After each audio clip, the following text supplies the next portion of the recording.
What's going on, guys? Rods Over Bricks here. So, it's my birthday and I'm turning 30-something, and I'm over here at a buddy's cabin that I helped take care of, and the girlfriend got me a birthday present. Let's go see what it is. Now, I do already have a good idea of what it is, but as you can see here, it is still taped. She just wanted me to take a little peek inside, just to be sure, before we came up here, and yep, you guys already know what's coming. Look at that. So we've got this, we've got tools, a fridge full of beer, and we're ready to rock Vanessa's lunchbox. So I kept checking this out at the local hobby shop, and I just didn't want to take too close of a look at the box in case I did get it one day. I just wanted everything to be a complete surprise. So when I saw the the inside of the box, all I could see was a little bit of the box art of the bumper here. I knew exactly what was inside. Now, to accompany it, I had one more electronic set left over, and it's all the stock stuff out of an Arma Gorgon. So we've got the 540 motor, I think is what that is. We've got the 2-in-1 ESC. And all that good stuff. I did bring my soldering stuff so I could change this plug here to a Dean's style plug to go with the batteries that I typically use. So let's get the box open and see what's inside. Alright guys, now I didn't bring paint with me, but that's okay because I figured it'd be a little bit too dusty over here to paint. So what we're going to do is build the chassis, and you know, when we get back into town, that's when I'll paint the body. But for now, I think we're going to get this thing up and running. And this is my first look at the tires, guys. This is... oh, they are plush. Too freaking cool. We got, of course, all of our chrome bits. Let's get the body out and really take a good smell at that. Look at that thing. Oh, this is going to be wicked.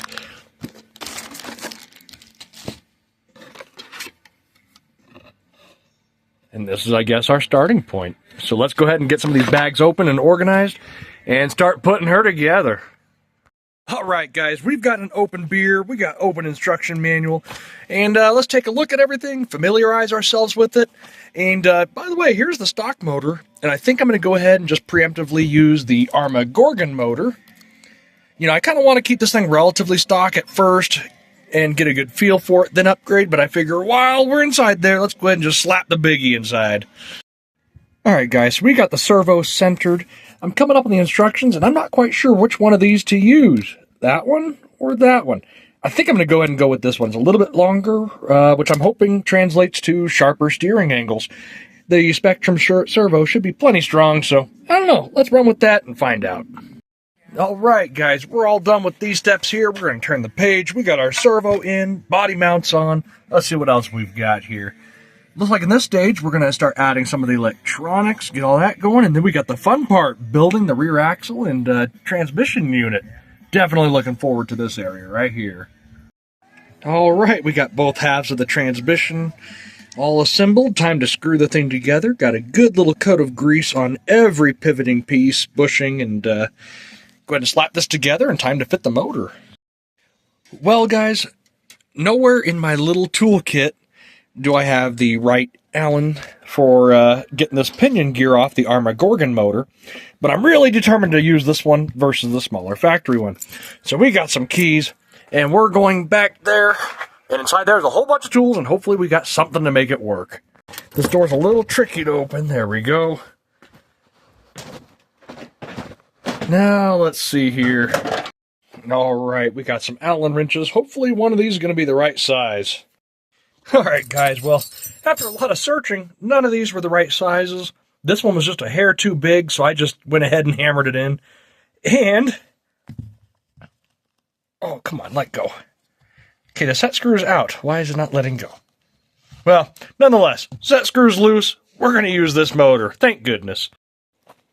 Alright, success! Alright, let's put the pinion on this motor and get this thing slapped into the lunchbox transmission.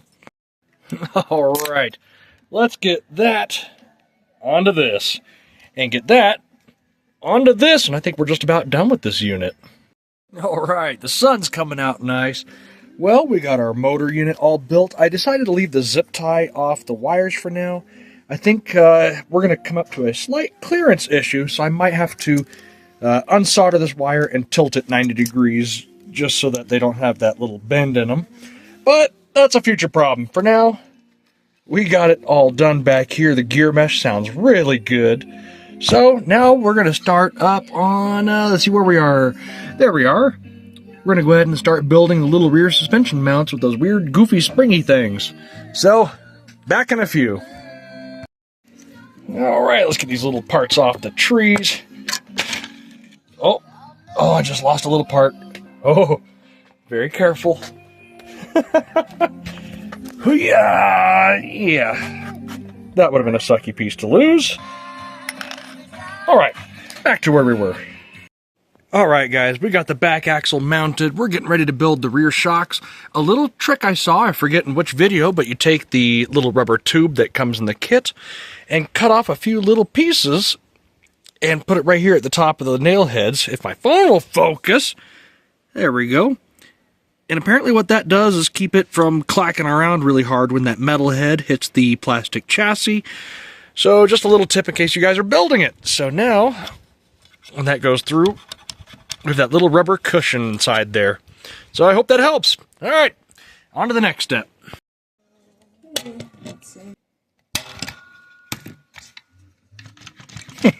Cool. Check out the chassis, guys. I mean, look at the amount of camber change we're going to have. I am so looking forward to seeing that. This thing's just looking sweet. All right, we're ready to, looks like start adding the tires. I am so looking forward to seeing the tires on this thing. All right, guys, and my fears are proven. See how close that wire is to the tire.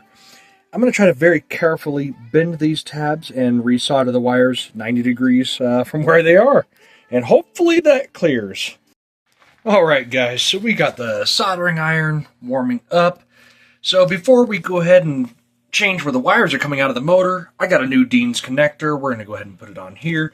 And a little tip, when you guys solder the Dean's connector on, go ahead and put a female on the other side. That'll keep the posts from bending and warping as you put a whole bunch of heat soldering them on. It'll keep the little posts nice and straight. So we're going to go ahead and change it out on the ESC and then fix the wires on the back of the motor.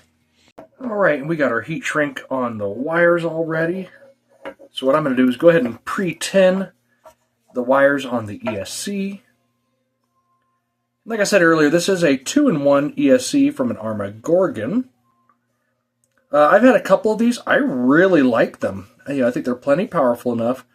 Apparently they will take 3S. I have never tried. But, it's good to know. All right. And like I was showing you guys earlier, here's the male and female connectors. We're going to go ahead and put them together.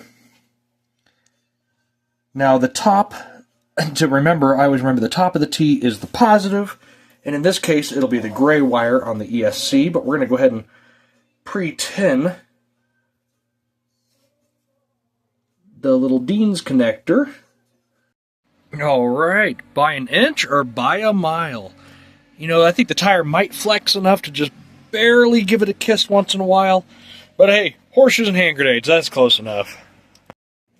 And the battery's on the charger. In a little while, we'll be able to take this thing out for a little test rip without the body.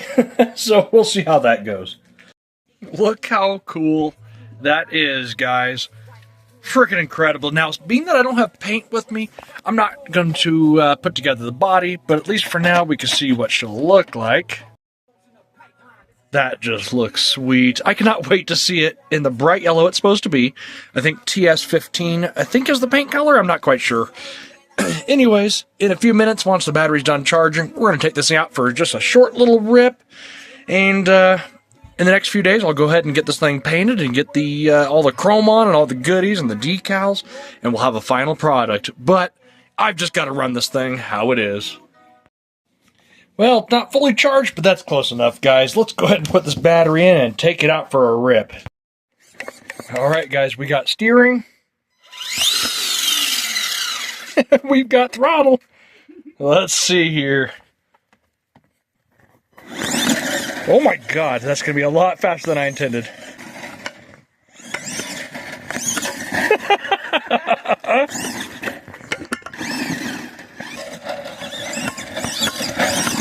Oh my God! It is definitely going to spend more of its time on the back wheels than all four.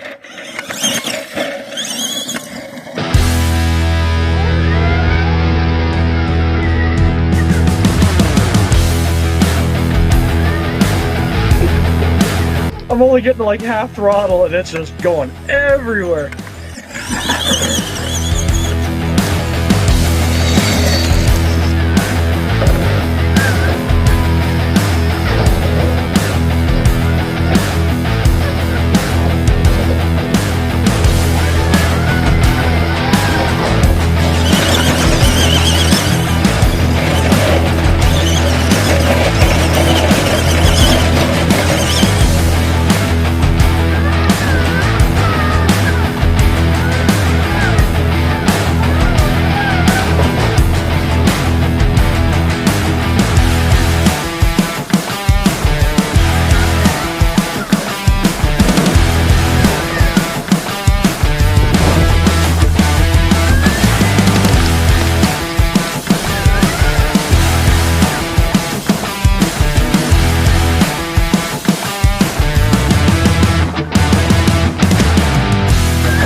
Alright guys, well that's it for today's video.